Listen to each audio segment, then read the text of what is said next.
Standing by and ready to go. So I want to thank first Dean DeNoble for his words and for sponsoring this panel. For those of you who don't know me, I'm Katie Kingery-Page, Associate Dean of Architecture, Planning, and Design at K-State.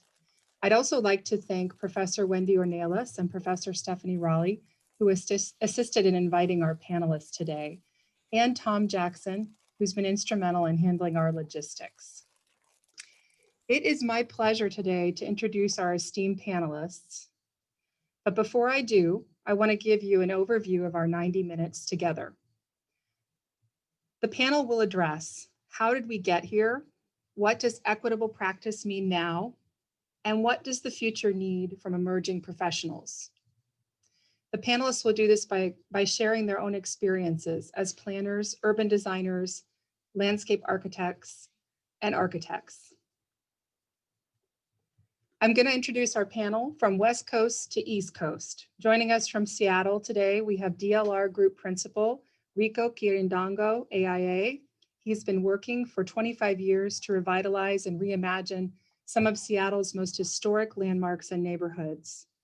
As civic design leader for the firm, Rico believes that through proactive design, vision, and multi-agency collaboration, opportunities for social change can be realized through community-invested civic projects. Rico is an active AIA volunteer, serving as AIA Seattle president from 2012 to 2013, and as a board director from 2009 to 2014. Rico was a mayoral appointee to the Historic Seattle Council for 6 years, was a founding member of the National Organization of Minority Architects Northwest Chapter, and is current chair for the Pike Place Market Preservation and Development Authority.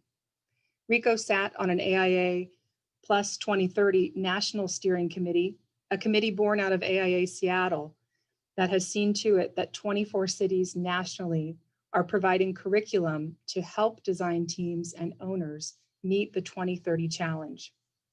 Rico was identified in 2011 by AIA National as a citizen architect and was awarded the AIA Seattle Young Architect Award in 2014 and recognized as civic architect again in 2020. Rico has just been appointed a Northwest and Pacific regional representative at the AIA Strategic Council. Also joining us from the West Coast, Stephen Lewis, FAIA, brings to the ZGF firm a wealth of experience across urban planning and design, most recently holding a post with the city of Detroit, where he served as the design director for the central region of Detroit's Department of Planning and Development, as well as holding a professorship in practice at the University of Michigan, leading design studios focused on community issues and urban planning.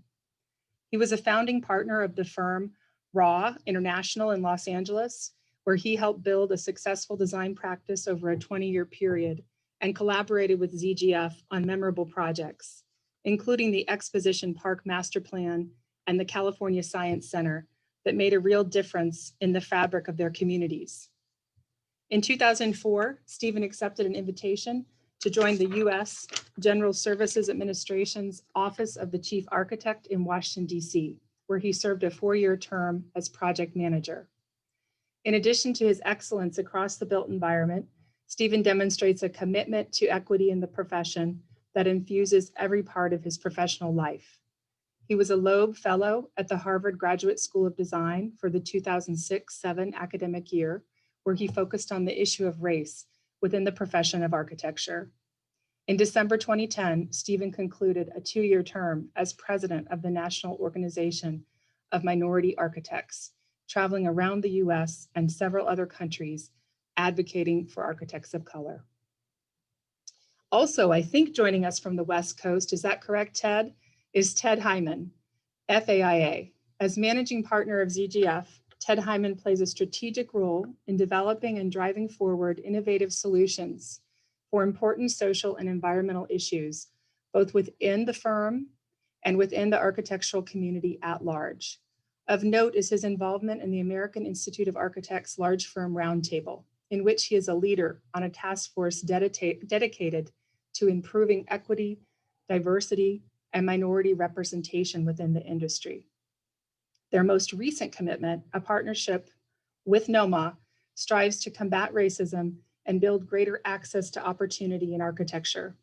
In his practice at ZGF, he has taken responsibility for many of the firm's most complex projects, encompassing a broad range of research facilities, hospitals, and civic buildings nationally, along with overseeing the firm's overall performance.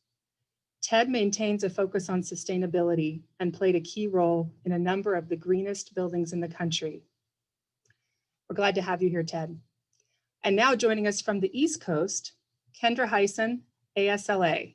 Kendra is a trained landscape architect and urban designer, working as a senior planner with the Maryland National Capital Park and Planning Commission. She is also the co-founder of the Urban Studio, a nonprofit design organization focused on advancing design thinking for equitable and sustainable urbanism. To date, the Urban Studio has piloted programs in Austin, Texas, Washington, D.C., and Los Angeles that investigate how design, representation, and access through authentic engagement strategies can provide a way for communities of color to have greater influence over how their neighborhoods develop. Kendra's education, a wide array of experiences, and passion for youth engagement in design have shaped her collaborative approach to landscape architecture. She serves on the Chesapeake Bay Conservation Partnership Steering Committee, Landscape Architecture Foundation Emeritus Board Member, and a number of ASLA national committees. She holds a bachelor's degree in studio art from Spelman College and a Master of Landscape Architecture from the University of Arizona. Thank you all for being here. APDesign is honored to host you. I'm going to ask now, Tom, that you stop sharing the slide so we can let our panelists' faces take the fore. Here we are. Great. Welcome, everybody. I'm going to say a quick wave here to you as well, but then I'm going to turn my video back off so that I don't slow down our streaming. You all should stay on. So our first question today is about awareness and acknowledgement. We're living during a time in which awareness of the forces of racism and discrimination and the need for true social justice has reached a more mainstream base of consciousness than ever before. Our colleague here at K-State, social work professor, Dr. Lorenza Lockett, has written that the first task for change is awareness. He says, we often will find what we're looking for, yet we cannot see what we choose to remain blind to. So I ask you, why are we here? And how did we get here within our professions? What do we as educators and as students who'll be planners and designers need to open our eyes to?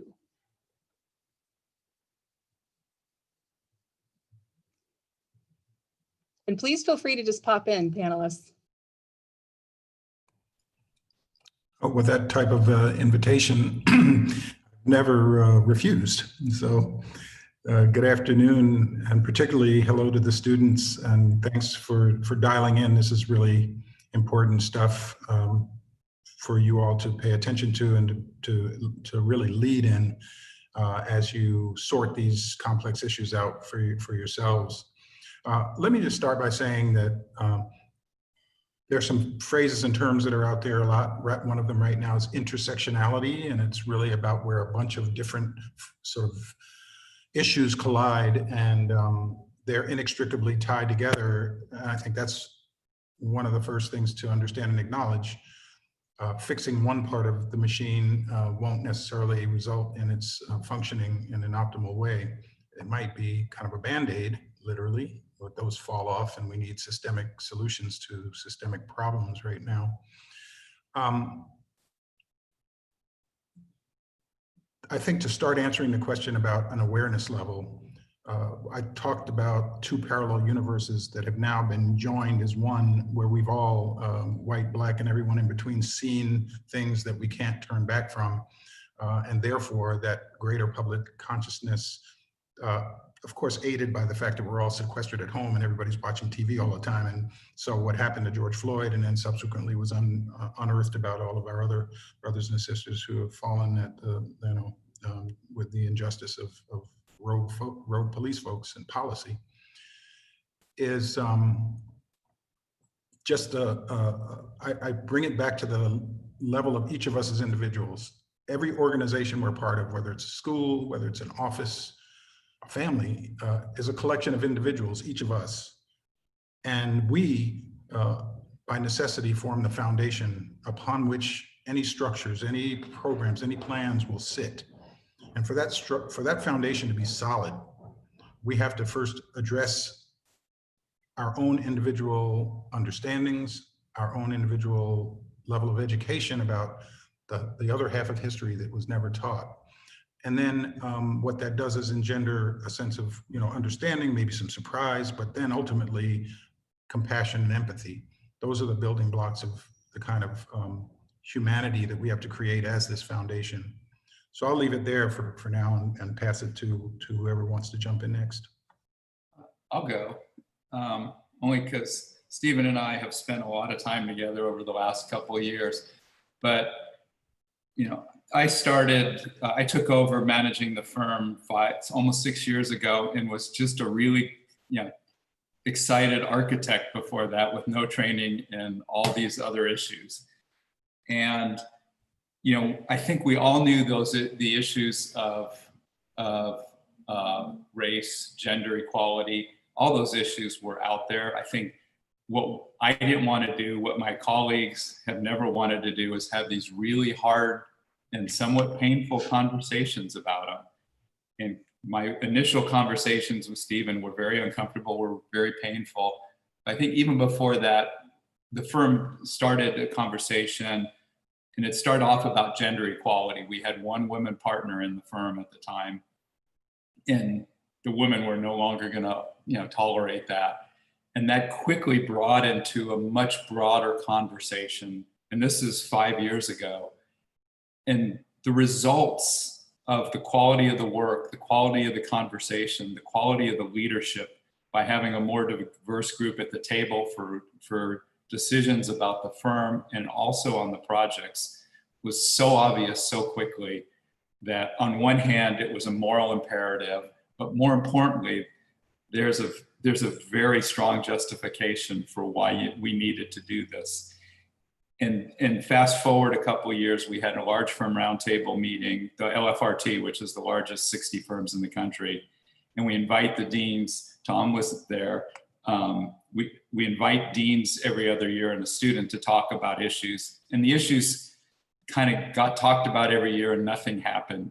And we decided that year was going to be different and we were going to actually make changes. And again, it was a very uncomfortable conversation because there was, I think, 3 women in the room out of 60. There was not a single African-American in the room at the time, except for Stephen and some of the deans that came. And it was an amazing moment. I think that will go down for me in my career as one of my proudest moments, the commitment of these 60 firms to really change the face of the profession. And it's been talked about, and we certainly haven't succeeded. But for the first time, everybody's understanding both the moral and the business case for why we should be doing these things.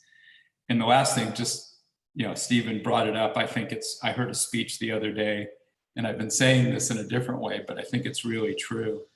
The pandemic, the recession or depression, depending on how you're looking at it, and a civil rights crisis or a civil rights movement all in the same month is unprecedented.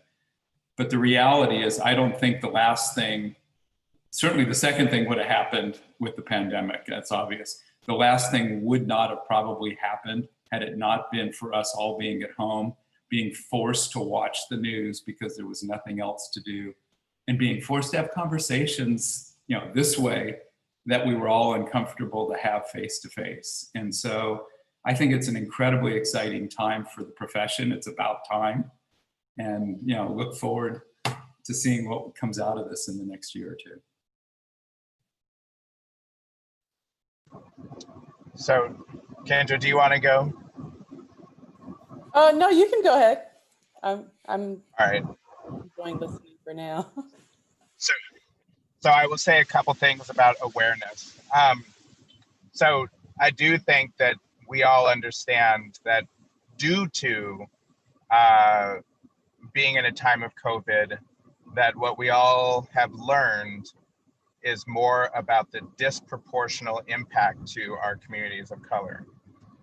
And that as a direct outcome of that disproportionality led to this incredible influx of our communities and an outcry related to the murder of George Floyd and so many other atrocities to Black people, BIPOC communities, people of color, people of difference.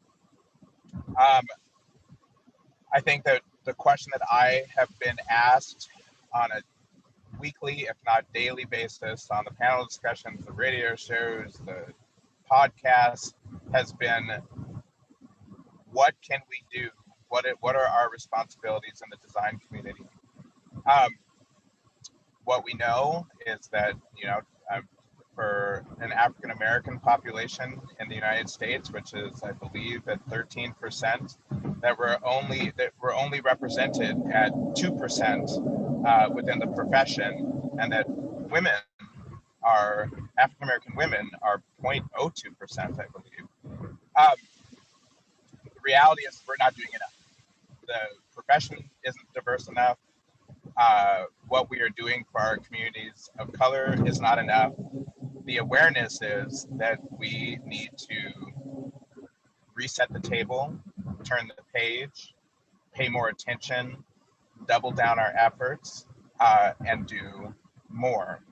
I would encourage everyone to look up the social determinants of health, which is a standard that's come out of the Kaiser Family Foundation, which talks about what are all of the things that have to come together to make for a model for a healthy community. Those things include access to food, access to healthcare, education, the neighborhood and physical construct that we live in, as well as our cultural context.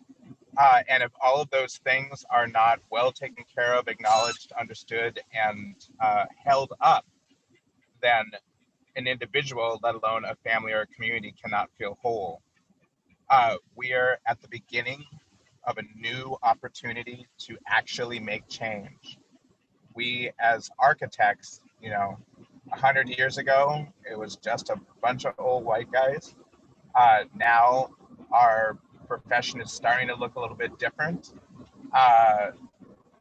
We have moved into a space where we understand that as architects, that we actually can solicit social change through design.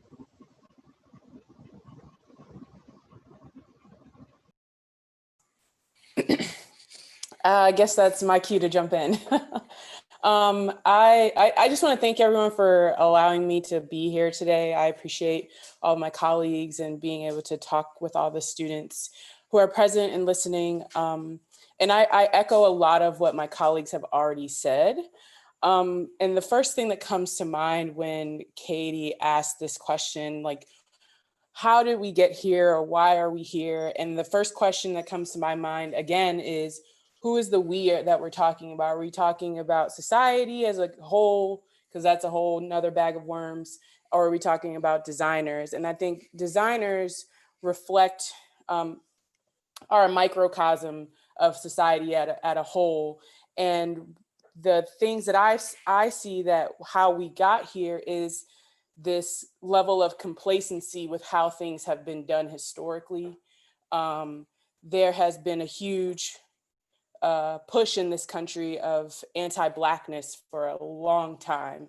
And I think we have to acknowledge that. We can't continue to just say people of color, because it's been very explicit to African Americans in this country, and the subsequent issues that come along with that. And that goes back to Stephen's point about intersectionality. When we frame intersectionality as, for example, me being an African American, being a woman, I'm probably the youngest person on this panel, and so on and so forth. And we won't even get into my religion or my my sexuality or any of those things that could add any additional compounding impacts onto, how I experience the world, right?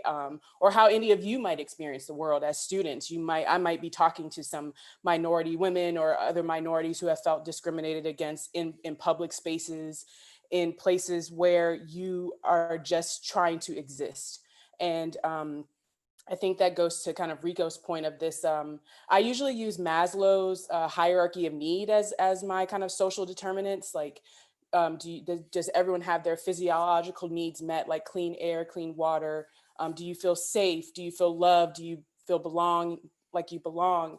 And we are having an issue dealing with the basis of that pyramid, which is physiological needs, right? We could talk about environmental justice and how racist planning practices and policies have dictated where African Americans live or where minorities live, and have to deal with continuous environmental challenges, living near power plants or highways or being disconnected.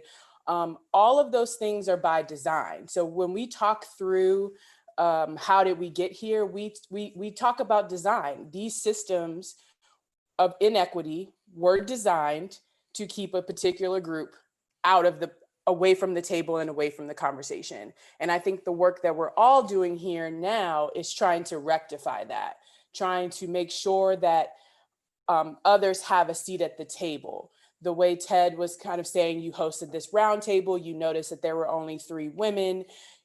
There were no Black people. That's people not having a seat at the table. And for me, I decided I was going to pull a Shirley Chisholm and bring a folding chair and show up to the table because it is just, and now it's been exacerbated just by our level of just being stationary, for one, and then just the massive amounts of knowledge and media that we have available to us at this moment. And I think that puts us in a precarious position, but a really fascinating position where the internet is a level playing field in a sense. It provides information, and you can do with that information what you will. And so for me, it's about challenging designers to think through the larger systems that exist in the world that have either made you complacent and just kind of go along with the way things have been so far, or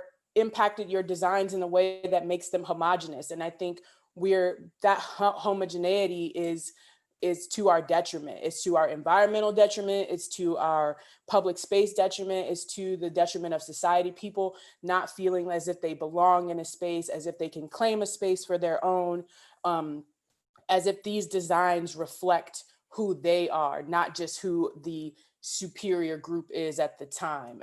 And I think that's, for me, the primary takeaway from this question of why are we here? We're here because we've just kind of turned a blind eye for a long time. We've just been like, okay, that's happening. It's not happening to me. So let me just go about my business and not say anything and not ruffle any feathers. And now we're at a point where if you're not saying anything, you're complicit.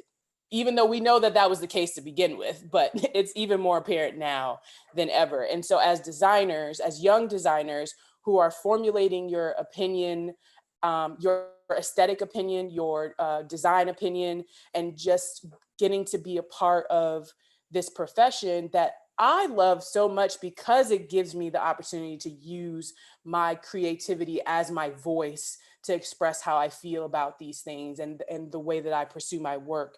And so I challenge all of you to use the vast amounts of knowledge at your disposal, the vast amounts of connectivity, and then to not be complacent in what you're seeing that existing right now. Ask questions. I mean, it is perfectly, I respect my elders and I respect those who came before me and who've done this, been working on this for long. But I think the climate now is this perfect temperature for us to address these issues, this disease, both COVID and racism. So. And it's hot. And yes, it's yes, hot right now. it is, and it needs to remain hot for a long time. I do want to say, inspired, Kendra, by something that you just said. and I mean no offense to anyone when I make this statement, but if you are, as to all the students on this call, if you are not a straight white male, there's an additional burden that I know that you carry as you try to make a path for yourself and make your way through your coursework. You deserve additional attention, you deserve additional resource, and you should require it every day. And the people on this call who are supposed to be helping lay that groundwork for you and with you, you need to hold us accountable. Thank you, Rico. And that's a great acknowledgement. And you all have given us context, background, and setting for why we're here. And the next question I have for all of you is about the equitable and sustainable work happening now within our professions. Sharon Sutton, FAIA, and she's an architect with a long and acclaimed career. She has said the future of design is relational, by which she means design should be community-based. How would you interpret Sharon's statement in your own practice? Please share your experiences. And also, I welcome you to reflect on your experiences in school and as a student throughout our entire panel here as well. I think that's very valuable. I'll start off again because Sharon, I knew when I was a teenager. She used to come into my dad's office and all the men would go jumping under tables and hiding. And I wondered, what's going on? And they said, Sharon Sutton's here. And I was like, all right, so I jumped under a table and hid too. But Sharon's a force of nature and is really probably, as Kendra indicated, a poster child for intersectionality, because not only is she community-based in her core, she was also a concert flugelhorn player in an orchestra before she decided to screen print and then go into architecture. But that's the richness, and that I say all of that because we all have these stories. They are untold and unknown to many. It's interesting, those of us who've been NOMA members and go to the convention every year, we know a lot about each other. And then outside of that, those halls, very few people know those stories. So as this current moment relates to what we do, I think we often refer to ourselves as creative problem solvers, the designers, right?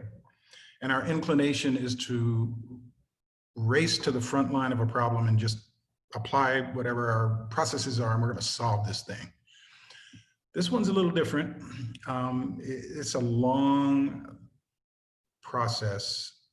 And if you are intent on living your life on the right side of history as it's being recalibrated now, then you will understand you've entered onto a path that's a lifelong journey, that there will be moments of discomfort along that path that you simply have to become comfortable with.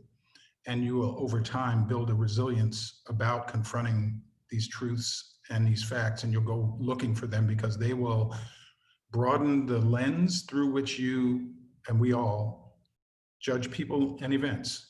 So as you achieve a greater understanding of history, of historical facts, of 401 years of really casting a mold of who Black people are in this country, and without confronting head on the dismantling of that and the reconstruction of that in a way that is true and equitable and lives up to all of these sort of esoteric goals we keep talking about, then we're going to be stymied. We have to break those barriers down and achieve this understanding and get on the long path to inquisition.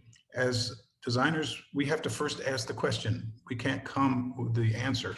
And this holds true for so many firms now are scurrying around, and the LFRT firms as well want to know, well, how can we work in these neighborhoods? How can we make a difference in these communities? And it's a complicated answer. But the first thing is to hold to your heart this notion that nothing about us without us is for us. And if we can live into that, we will form truly collaborative working relationships with communities that may produce outcomes different than what we would have had we used the old methodology and just relied on our own egos and instincts.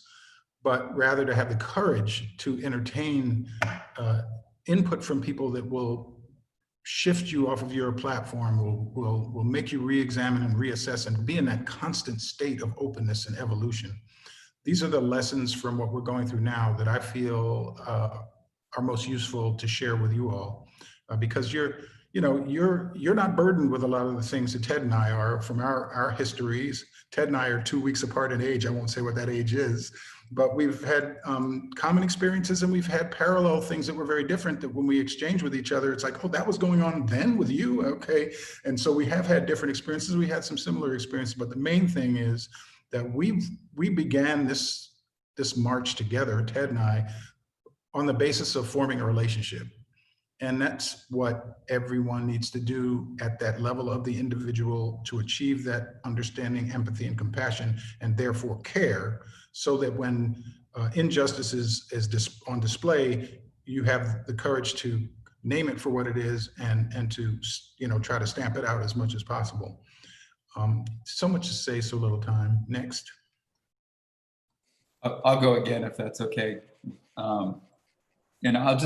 It's really, the profession is a really interesting profession. At one hand, we're trained to be the smartest people in the room that are going to give the world the best design solutions, whether they want them or not. I think more recently, to what Kendra said, it rings really true. If I'm doing a hospital, I don't just go design a hospital. I go talk to the doctors, I talk to the nurses, I talk to the patients, I talk to the kids if it's a children's hospital. And the solution is a hell of a lot better than it would have been if I tried to design a hospital. The questions you're asking are framed completely differently. If I'm doing a tech building for a Google or somebody like that, I want to sit with those people and really see how they're working. We know that that's how you do good work. Then we get to doing a building, and I just go back, Stephen's resume talks about 30 years ago, we started a project in Exposition Park in LA near the Coliseum. It's South Central LA. There's a Latino community on one side and a Black community on the other. And after winning the job, two of us from ZGF and Pete Walker, who was the landscape architect on it, came to the first meeting. And one of the people, the person that the museum had just hired to deal with the community, just walked in and said, "You guys got a big problem. There ain't nobody in this room that looks like those people out there, and you better go figure out how you're going to deal with it." And that's when I met Stephen and his partner. And the conversation, the issues about that master plan were completely different than we could imagine, or reasonably could have been expected to imagine, because our experience was so different. And so fast forward 30 years, all these projects that are coming up, this idea that I'm going to go into a poor neighborhood and I'm going to save it by myself is a pretty arrogant approach. And we kind of got to get comfortable with, that we don't know everything and we're not the best at everything. And we get a lot better work if we engage a very diverse group of people in the conversation. And it's been more fun in the last couple of years doing these projects than it ever was before. It's fun. Fun maybe not the right word, but it's more rewarding, certainly. And the results are really interesting, having different voices at the table. So I'd like to jump in, and apologies for my whining dog in the background if you guys hear her. She decides she wants to go to the bathroom now. But I think to this point of the future of design as relational, it made me think back, and when Katie asked if we could speak to our experiences in school as well as what we do in the profession.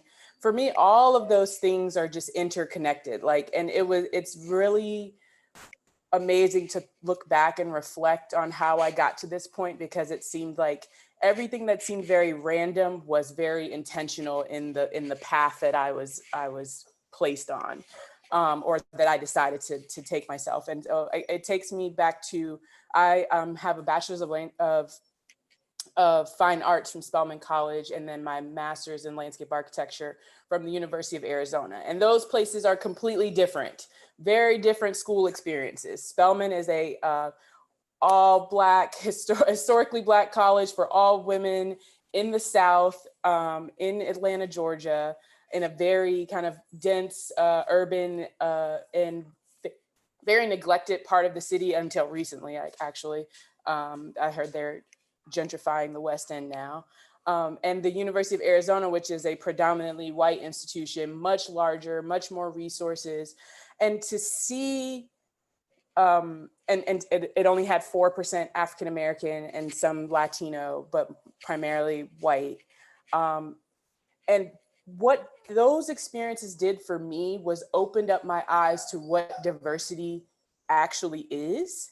And that diversity comes in a lot of forms, right? So I'm in this all women's college where you get there and we're the cream of the crop. We all were class presidents and we did all these extracurricular activities and we were, and so you get to this point where you're just like, wow, everyone is like me or has the same ambitions as me. However, they come from very different places. And my friends, their experiences throughout life, our experiences with our families. I come from a lower income background where I was the first person to get a higher level degree in my family. Many of my friends, I had no idea that there were wealthy Black people in America until I got to Spelman. and I say that just to be completely honest and frank with all of you, that I didn't understand that. And I didn't understand the breadth of experiences that these women were bringing to Spelman College. And even I see that mirrored in the University of Arizona to some degree. I had no idea that there was this much diversity amongst non-people of color, amongst white people and their backgrounds and their training. And I had gone from the East Coast to the West Coast, which is a very different environment and very different approach to life, just period. And the reason I bring those experiences up is because I think it opened me up to, wow, there's so many people out here who view the world differently than I do. And I highly value that because my perspective is tunnel vision. It's only one perspective. And there's so many other views, there's so many other experiences that, and I think the sharing of those experiences made those opportunities at Spelman and the U of A much more dynamic.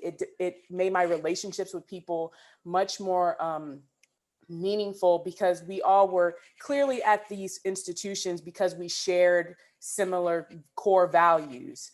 But to find out the levels of experience that people had, and then the experience that I brought to the table. And I think that's when we talk about design as relational, you have to understand the value and experience you bring to a situation and that is unique. And it's okay to own that, but it's also okay to elevate the expertise of others and to know what you don't know and to design with and not for. As a planner, my day-to-day job, even with the Urban Studio, we have a value system that we function by. And one of those values is co-design and co-creation with communities of color. It's not for them. We're not going in and saying, we are here as experts in design and planning to offer our expertise to you all as community experts. And we hope that you can enlighten us around what is existing in your neighborhood, in your landscape, so that we can help,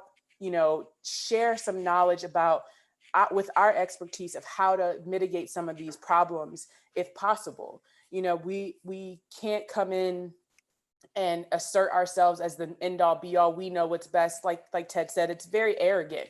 And I've been in a lot of situations where the community will rip you to shreds, about your lack of experience, your lack of knowledge. You don't know what it's like for me. You don't know what my day-to-day is like. You don't even live here. Those are things we hear constantly. And there's a reason for that, because people have historically been excluded from the process. Everybody is seen as a stakeholder except for the people in the community. And that's something that needs to change. And this idea of community and what a community wants and needs is is something you all should reflect on. Reflect on the types of communities that you find yourself gravitating towards. Reflect on the types of tribe you keep yourself involved in, because those people and those experiences feed a lot of what you're doing unintentionally or otherwise.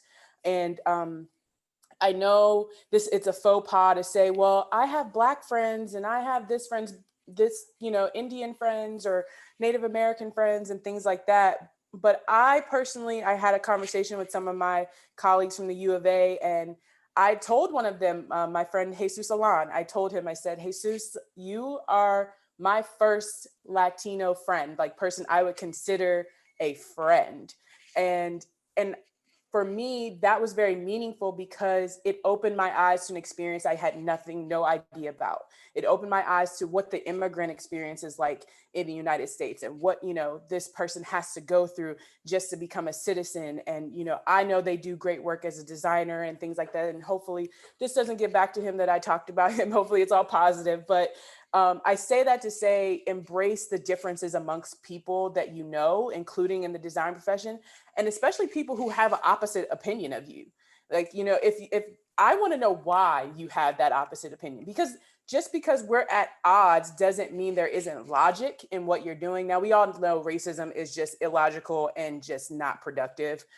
However, there are some instances where we have a difference of opinion and there's a reason for it. And it's beautiful to understand that reason and have that reflected in design. So that was my long-winded way of saying, the future of design is relational.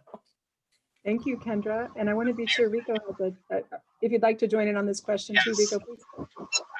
I will keep it short. I'll keep my comments short. Yes, Kendra is 100% correct. The future of design is relational. Sharon Sutton, who is a mentor of mine and was an inspiration from when I was in graduate school many years ago. I would encourage all the students on this call to look Sharon Sutton up, look up her career, the work that she started in New York before going into education, and look at the studio work that she did both in the Midwest and then out here on the West Coast, and then what she's doing now. But going back to the future of design is relational, what she knew and what we know is that it's always been relational. And that I would say that as you all look at your project work in your studios, and as you think about what you will do as you move out into the profession, I would frame it this way. If the community is not at the table, if the people that are going to be impacted by the design that you're putting in place, if they are not integrated into the design process, then how can that design be successful? How can it be a reflection of the cultures that are a part of the place that you are in? How can they be relational to the people that you are intended to be serving? Steven, you gotta. Steven, I think you're on mute. Yeah. Can I just build on that real quick before we go to another question, which is the issue of trust in working with communities that have been disinvested, lied to, unfulfilled promises, watching prosperity emerge around them and being left out of it, living with erasure, which is a huge issue. When the Federal Highways Administration got together as part of the urban renewal period, countless Black communities were erased by freeways. And they took the path of least resistance, which was obviously through the most disenfranchised communities, where they're able to do as much of what they wanted with as little resistance as possible. Investments in working with community before a pen comes out of pocket and hits the paper has to be through relationship building in those communities. And without a certain level of trust and respect, that also is a faulty foundation upon which to build a project and a process. So understanding that these communities, you say Black community, the Latinx community, to Kendra's point, we are very granular. You will find within any cohort a bunch of different interpretations, and there'll be a bunch of arguments. But like when NOMA people get together and we argue, you know, then we like leave the room arm in arm and go get a drink, whatever.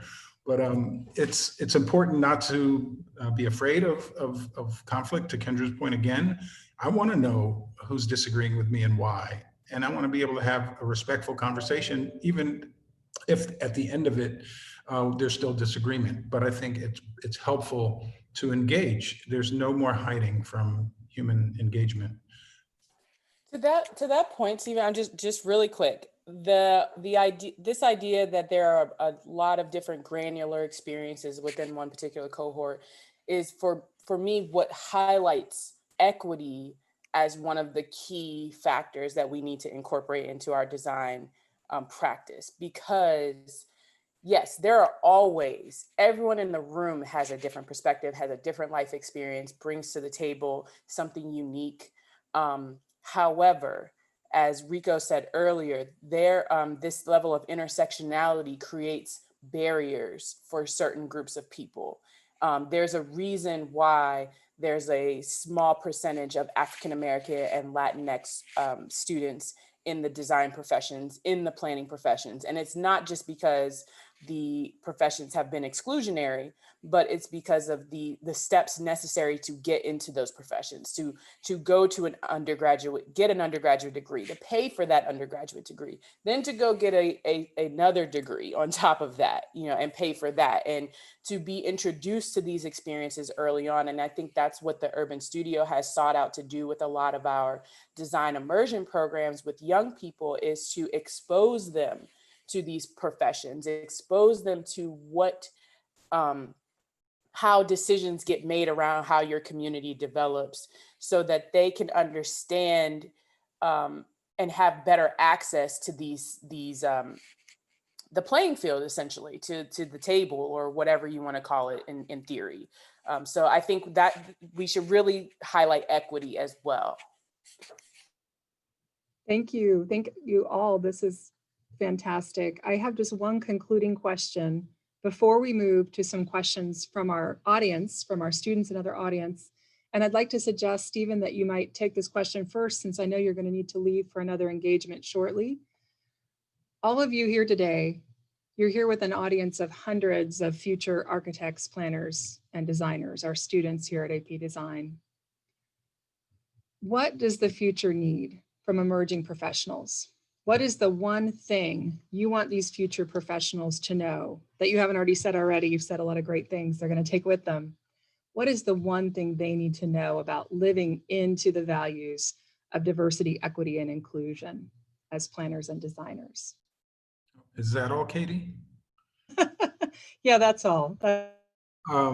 Let me try to frame it in a compressed, a conflated way, which is we've each fallen in love with this thing because something about the creative process is ignited within us, and we see ourselves as being able to participate in that and contribute to it.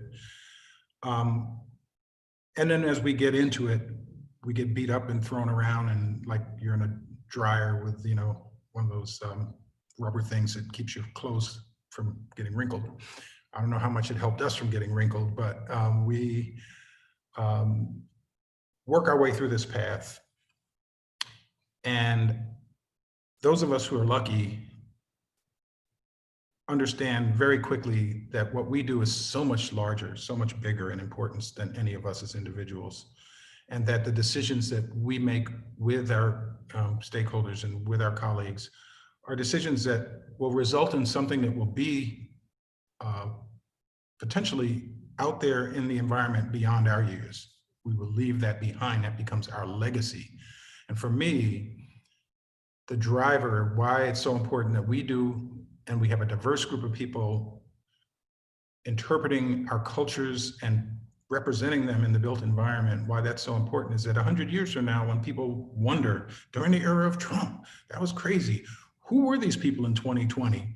We will have left behind evidence of the best of who we are as a society, so that that question gets answered in the quality and the experience of what we've created, that we leave behind for others to take note of. So I will pass it.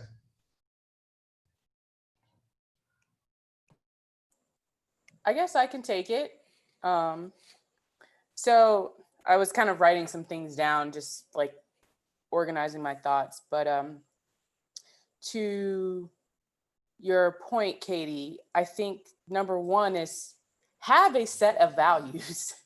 You know, and I don't mean a lot of values, because if you have too many, it's like too many priorities. You have so many priorities that you don't actually have any priorities. You know what I mean? So, but for my work, I feel like I've always shown up, and even the work as a collective for the Urban Studio, which is what brought us together as a cohort, was the shared values. So we all valued co-design and co-creation. We all valued intergenerational leadership and mentorship. We all valued authentic and respectful engagement, and design as liberation, and elevating experts of lived experiences. And so having those values are essential to how we proceed and do our work.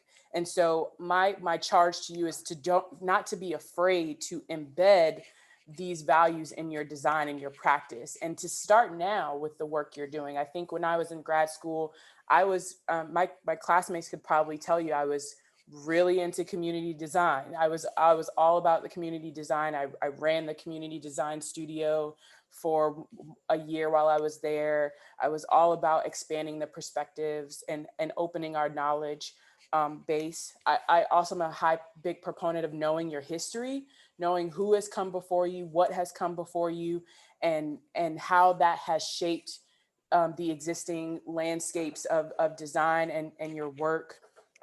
And also live and work as your most authentic self. I think for me, it's, ask yourself, like Stephen said, what is the legacy you want to leave behind? And how do you show up? I think we so often are a society that's trained to separate our personal from our professional. And that is what has gotten in the way of us actually doing the right thing a lot of times. Well, I have to remove my values from this because this is work and I work for this company who has this set of values. Well, if a company has a set of values that you don't agree with, start your own or go to another company. And it sounds and it's easier said than done. I know the struggle of trying to find that place that's the right fit for you, where you share similar ideals. Hence why I myself and Maisie created the Urban Studio, because we didn't feel that there was anything out there that really resonated fully with our values. But for me, those are the three things I think you can do as young designers and challenge yourself, is to, think about what it is that you value. For me, my two biggest values or core sentiments are respect and curiosity. And if I always remain respectful, I can always engage with someone in a positive way. And if I always remain curious, as opposed to accusatory or using any type of blaming language, I'm always open to new things. And so I try to lead with those ideals. And I try not to separate that from my personal life and my professional life. Of course, there are things you should keep separate, but your values are not necessarily one of those things. And so I challenge you all to learn your history, know your values, and show up authentically. Kendra, beautiful words. Thank you. Showing up authentically is hard, and it is tiring, and it takes a lot of energy. And so that's why acknowledging, I guess a couple things, riffing on Kendra, what you just said. First and foremost, I would ask you all to be authentically your true selves. And I do understand that does require work and energy, and you deserve it, and it's hard to do. And so, take the breaks you need to take, but then jump back in fully. And in that way, you can actually realize the full value and potential of the work that you are doing, not only today while you're in school, but that you then will take out into the world. I would also suggest that what we know is that the cohort, the class that you are in right now, as you look around the call at the other faces on the screen, and hopefully again sometime soon face to face in a classroom setting, these are your people, And you all have a very different view of the world than the people that came before you. And your perspectives are needed and valued in this time. And we have a responsibility, you have a responsibility to see forth the social justice framework that I believe that you all strongly carry. I know that in my firm of DLR Group and our firm of 1,200 people, that it is the younger generation of intern architects and folks that are coming straight out of school, that they know what the work is that we need to do, and that our job as an older generation is to give them the platform to lead and for us to support them in leadership. Not for you to lead alone without resource or without others that have been doing it for longer, but your perspective is the perspective that we need. I'll go last, I guess. And Rico, I take exception with you saying you're part of the older generation. Sorry. It's all perspective. No, I just. It is. And full disclosure, you can ask Wendy Ornelas or Bob Condia. We were classmates. I was kind of a B+ student going through school, and that's probably being generous. And I got out and I went to work in a couple firms that did kind of mediocre work. And at one point, I just woke up and said, I want to make a difference in the world with my life, because it's pretty finite in terms of how many buildings you get to do and how many people you touch. And we spent years trying to figure out what our values were for our firm. And in the end, I think everybody came to the same conclusion. At 800 people, we're not all on the same page, but it's really about making a difference in the world.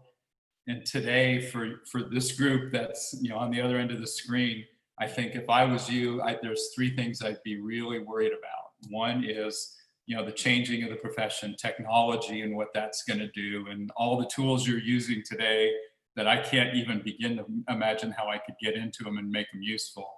They're going to be obsolete within 5 years after you get out of school, but you'll figure that one out. That's the easy one. The second two are these social issues that we've ignored or we've been embarrassed to talk about, and climate change. And they're not, especially this week, they're not interrelated. The most vulnerable populations are going to be devastated by climate change, and vice versa. And so I think if I could give you any advice from what I would have told myself when I was in school, you're talking about being authentic, but go into this with, there's some big problems in the world. And if you're smart about how you approach it, you have the ability to have an impact on the world. And to me, that's the best thing about being an architect, is the people we get to work with and really have the opportunity to change the world. Thank you. And now we do have some questions that are coming in from our students and from our faculty and others who are watching. And I'd love to head into those. So here's the first one. Great question. Black, Indigenous, Latinx, Asian, and other communities have largely had their histories in design excluded within academia and within academic curriculum. Would you, the panelists, would you recommend any readings by authors in these groups and on these topics of their histories in design? I have a list that we've collected firm-wide, and it's extensive. And I'm happy to, I will send you my list that you can share out. It's quite an extensive list. And I don't know that I'm going to be able to get through my list before I retire, but it's incredibly, it just changes your perspective on the world. It's really wonderful. The one thing I will say, since Stephen stepped away, we got one of the NOMA fellowships students that NOMA's funded for about 8 weeks, and we're going to continue him as an intern. And he's doing a research paper right now on Black architecture, the forgotten architecture. It's going, I can't remember how many hundreds of years it's going back, but it's kind of, nobody in our firm has a clue what he's doing. And I think it's going to be incredibly powerful when he produces this thing. And having firms, and Rico, I don't know what your firm is doing, having people within the firm partnering with him is so incredibly rewarding to those people. as well, that relationship is fantastic. And so I think, what Stephen would say is you need to read and you need to watch these videos. And I've been trying my best. There's just so much. And let me say, Ted, we'll be happy to share out to our students anything that you do share. And I'd love for Kendra and Rico to take this question too. And I'm going to add another layer to it. There's an additional question from our students. As you maybe make some recommendations for readings, are there any designers that you want to give a shout out to for any reason at all? Kendra and Rico? I want to give a shout out to the designers at the Urban Studio because I think they're all doing this work, and we were doing this work separately, and now we've kind of come together within the last year and a half. So Maisie Hughes, David Dela Cruz, Andrew Sargent, Jen Lowe, and we have a student board member, Jelani Bird. Those are all people that I continuously look up to, and I'm grateful to have them to collaborate with. Also, I don't know how he has eluded me all of these years. I feel like I've met every Black landscape architect out there almost, except for Walter Hood. I am like the biggest Walter Hood fan, and I have not gotten to meet him, but I studied his work at school. And I think what he has done himself, and even Randy Hester was a big inspiration to me while I was in school as well. But Walter Hood had a background from a historically Black college, if I'm not mistaken. I think he went to North Carolina A&T. He had a background in fine arts, which was very reminiscent of like my experience. And so I have always looked up to his inclusivity in his processes. And I've never gotten to work with him or meet him, but he's definitely one of those people that's up there for me. In terms of reading, I don't necessarily have a particular list. I know the Color of Law is one that I'm a big firm believer that everyone should read just generally, so you can understand how planning, the processes in planning really dictate how we can design and what is implementable. We can sit and design in our little studios by ourselves without real world parameters, but policy really dictates how a lot of the outcomes. And so the Color of Law is one of those. But I have the privilege of growing up in a family that was very history rich and wanted me to know my African American history. We had the Black History Bee when I was in elementary school. Like, I have a very strong, deep understanding of African American history, just having gone to Spelman, where we take African diaspora in the world courses. And so I would actually encourage a lot of you to start looking at just past like social commentary. So for example, W.E.B. Du Bois, I think he's not technically a planner or a landscape architect or any of those things. I think I would just consider him a Renaissance man and has all of that combined. But his work about the post-industrial slavery and all those kind of things were really foundational for me as I went through. I taught history and contemporary landscape architecture as a teaching assistant. And so for me, I had to fill in a lot of those gaps of, here's what's happening in this design movement, but parallel to that design movement, here's what's going on in history, right? And like, here's an absence of any type of commentary about what's going on in history, so that would be my recommendation just generally. So those are Walter Hood is I want to meet him. Yeah. I'm 1 degree of separation from Walter because he was tied to a little bit of the work done at University of Washington, where I went to graduate school. He's a great man. So I definitely encourage your meeting. So again, to be brief, I also have a reading list and some podcasts and all that sort of thing that I can share after the call. Ta-Nehisi Coates, Between the World and Me, definitely recommend. I would say to a point, Kendra, that you made, and my framing of it is a little bit different. So as a student in college in particular, less so in graduate school, but it was true then too, I was overwhelmed. I went to Washington University in St. Louis. I grew up in white suburbia in Kirkland, Washington, outside of an hour outside of Seattle, where I did not have a strong cultural frame. I did not. Most of my peers were not Black. I was in a graduating class of 500, and there were probably 10 of us.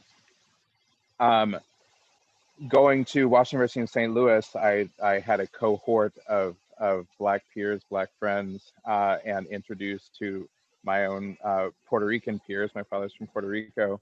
And that was overwhelming in and of itself, but then also to be introduced to the disparity of the have and have-nots, which was so self-evident in St. Louis, and to be confronted with that at the same time that I was taking African-American studies and pursuing architecture degrees. So I was doing a double degree. It was just too much. So I got through it, and you all will get through it, and you all will do extremely well as long as you demand the resources that you need and you remain focused. I think that within that, though, each of our own cultural histories, understanding them and placing them within a larger context is critical to actually being a good designer, and understanding with each and every project opportunity that you have to acknowledge those things that are a part of your history and a part of your perspective, and then put them aside so that you can have an open playing field to hear, and I understand you're in a studio setting. You still have the opportunity to interview people. You still have the opportunity to do historic research, and that's, some of that's book research, some of that's old newspaper research, some of that's online web research, to do a deep dive on what is the neighborhood I'm entering into, what's the culture that I am engaging, impacting, affecting. In that way, then you can get to the work more authentically. I will share, Katie, a book list with you. I assume that a lot of things on it will be things that people already know, but yeah, there's a lot, and so I guess the message I'm trying to suggest is, don't allow yourself to be overwhelmed by all of it. Just bite off the piece that you can, own it, and know that this is a learning experience that will continue for the rest of our lives. Thank you. And Enrico, I most definitely will share any resources you send our way with the students. I would like to bring us into a final question from students. And I also realize that Ted will have to step off the call relatively soon, Ted. So please feel free to do that when the time is here. But here's the question. And actually, it's coming to us from a staff member, not a student. The question is inviting voices during planning and design, and by that, I think the questioner is referring back to the discussion about co-design and not designing for people, but designing with people, is inviting voices into that process. Is it also inviting future designers? Is it helping to create future designers? I mean, that's what my work is all about, partially. So I'm going to say yes to that any day, but I would refer to my colleagues as well. I think it's, for me, I embody this quote by Frederick Douglass, which is, it's easier to build strong children than to fix broken men. And that was the impetus behind the founding of the Urban Studio, where it was to encourage future designers, encourage future perspectives, encourage an understanding of how your communities get built and shaped. And I think when inviting perspectives, our responsibility is to be intentional with who we invite. And when I say that, I don't mean to be exclusionary, but intentional.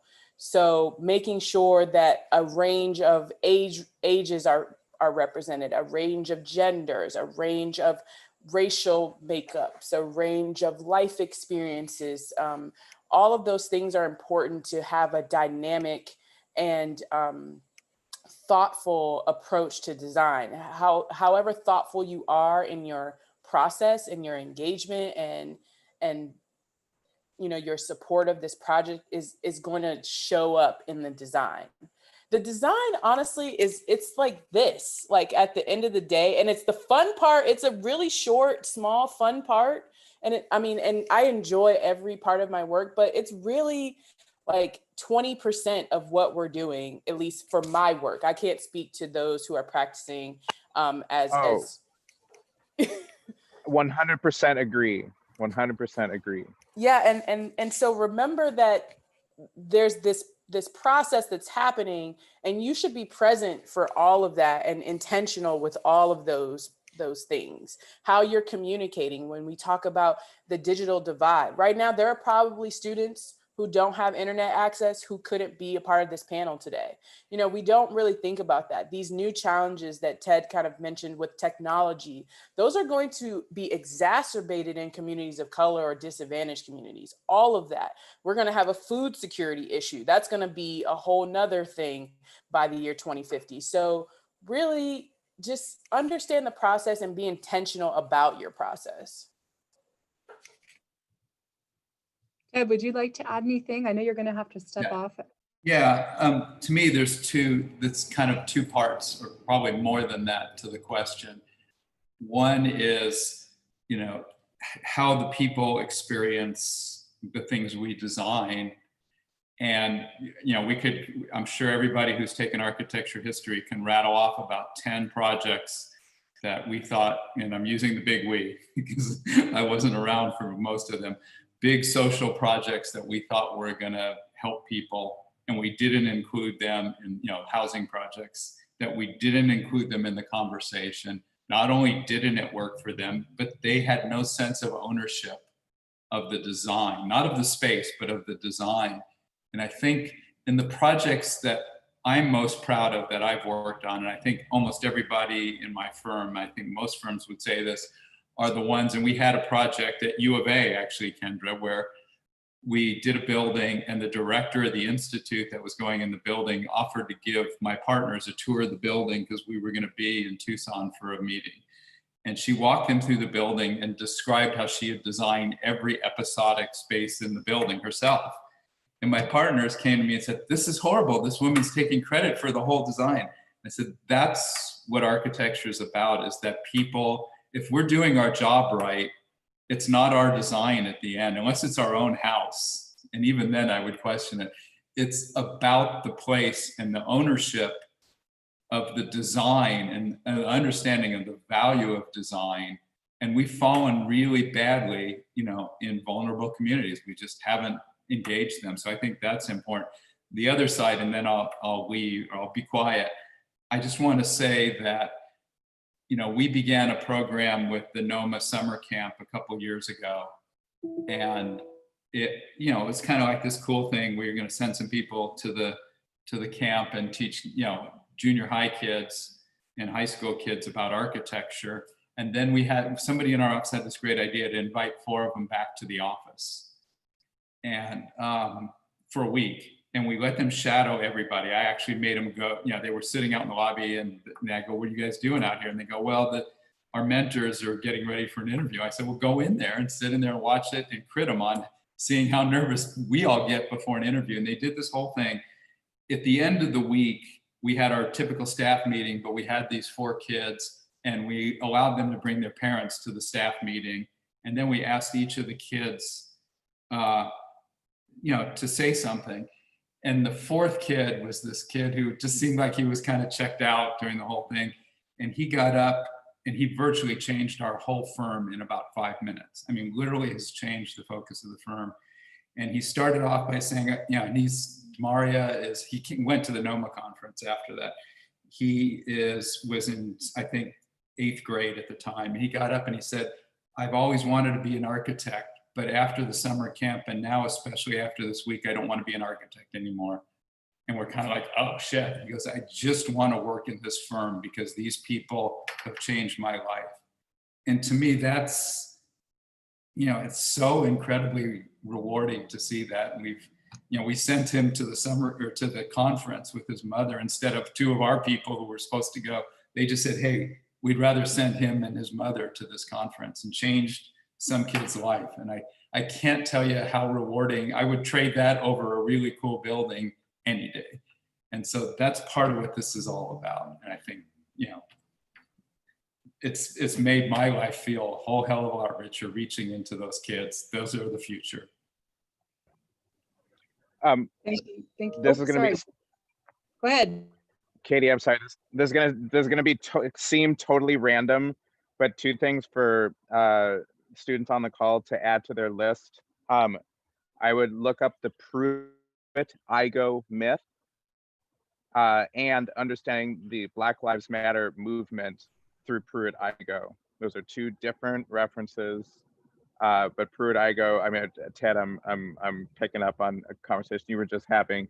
You know, housing. There was a big idea about how we thought we were going to solve everyone's life through these horrible housing blocks. And this is a story about how it failed and how it horribly affected hundreds of thousands of lives. And it really gives some good historical context. In every city too, right?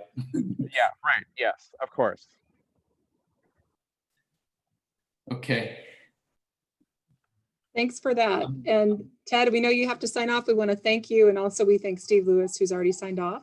And you've already actually, we're so glad to have you. And Ted, you've already preempted our next question from the crowd. So it's a perfect time to slip away, but bye. Thank you, Ted.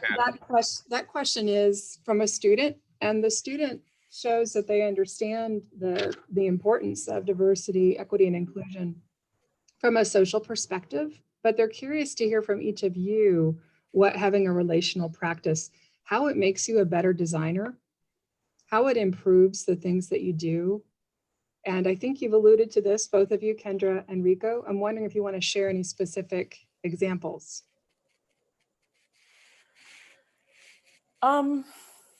It keeps me on my toes. I never know what a community member is going to say, what they're going to like, what they're going to hate. There are times I go in and I'm like, man, I have all this great stuff I want to show the community and share with them these cool projects. And they're just like, no, that's not what we're going for. And so I think it makes me nimble as a designer. It makes me able to adapt to the needs. It helps with my analysis skills, your general relation skills. I think for me, building relationships, not just with the community, but with everyone that I try to come in contact with is very important to me, because relationships is how I got to where I am.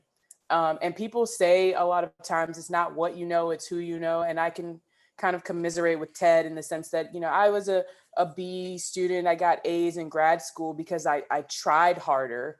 You know, when I was in high school, I didn't have to try as hard. So, you know, I kind of coasted along with the B's and maintaining my work-life balance.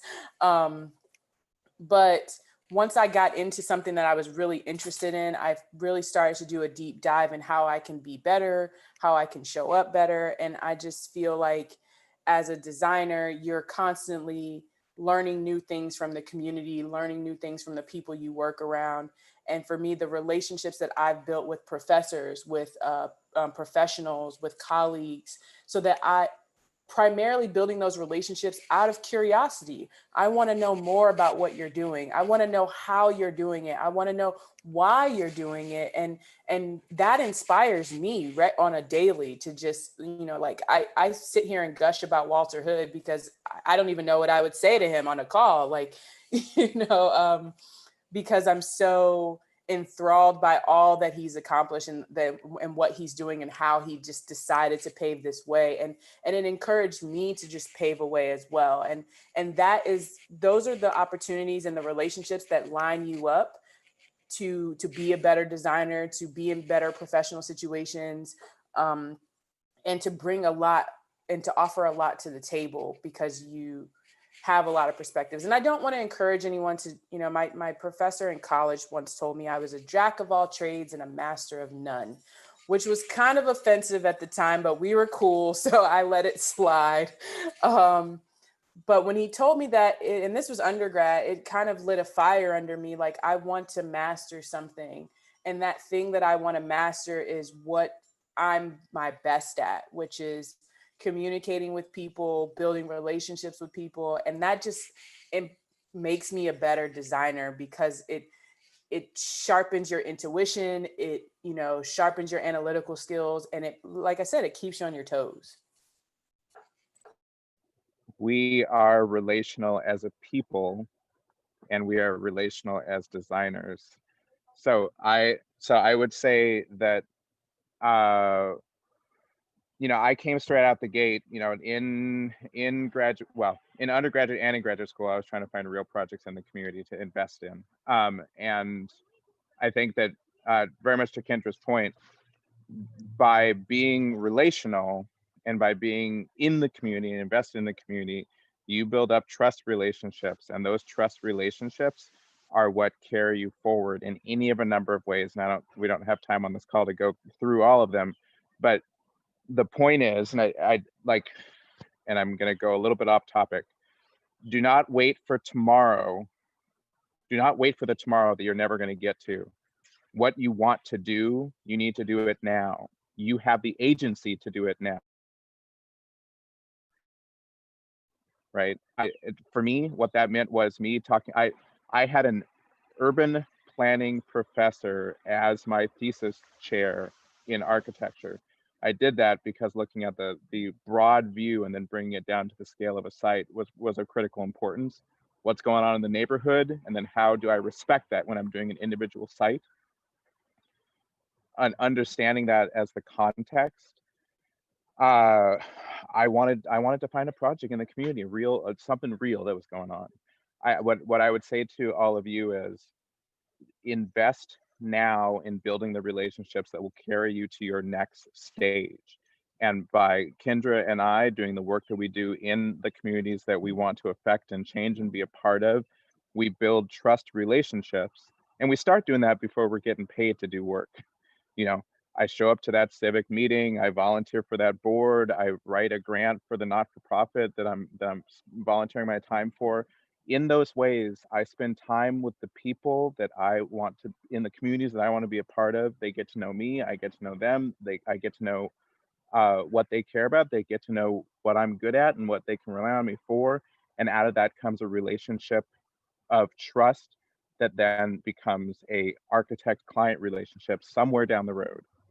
That's not the point. The point is just to live my life authentically, and that architecture tools that I can bring to help solicit change. I would say for all of you, like, be looking for those opportunities. People, we want to mentor, we want to help get you to your next stage in life. Call on us to do that. And then let us know what you care about. Let us know what you're bringing to the table. Let us know what you want to do, and exhibit by doing. Thank you, Rico. I second that. And that might be an excellent note for us to end on, unless Kendra, did you have one more thought? No, I mean, I think Rico captured it as, you know, show us by doing, I went out and sought all these relationships in many ways. I did the groundwork that Rico is talking about, to the point where my mom was like, "Are you getting paid for this?" And she was quite concerned that I wasn't getting paid. And I'm like, it's going to pay off in the long run. These relationships help me to facilitate the work, help me to push my passion for design forward, and have my passion for design actually affect change. It's so rare that you get to do something that you love that actually impacts change as well. Like, I mean, it's not rare, but you have to be thoughtful about crafting a profession to do that. You have to push. Exactly. You have to push, and you have to be intentional, and you have to work at it, and it's constant work. But it's good. It has a return on investment, a constant return on investment. It does. Kendra, Rico, thank you. These are the perfect words for us to send our students into the fall 2020 semester with. They're stepping forward with respect and curiosity, as you said, Kendra. They know not to wait, Rico, to start doing it now. And I hope they're moving forward with both the confidence and the humility they need to develop their values and to live into their values. I want to thank all of you, Kendra Hysen, Rico Kirindongo, as well as Stephen Lewis and Ted Hyman, who've already left our call. Thank you so much for giving us your time and your insights today. This has been fantastic. Thank you. No problem. Thank you for having me. I'm so Thank grateful you. to be here. Yes, really good conversation. Thank you so much for assembling this panel. And good luck to all of the students, Yes. all of you. It's a long and hard path, but it is extremely rewarding. Yeah, and you guys are, in uncharted territory with this. I don't know if it's virtual start or in person or whatever the situation is for 2020, but remain optimistic and good luck. Bye. Thanks so much.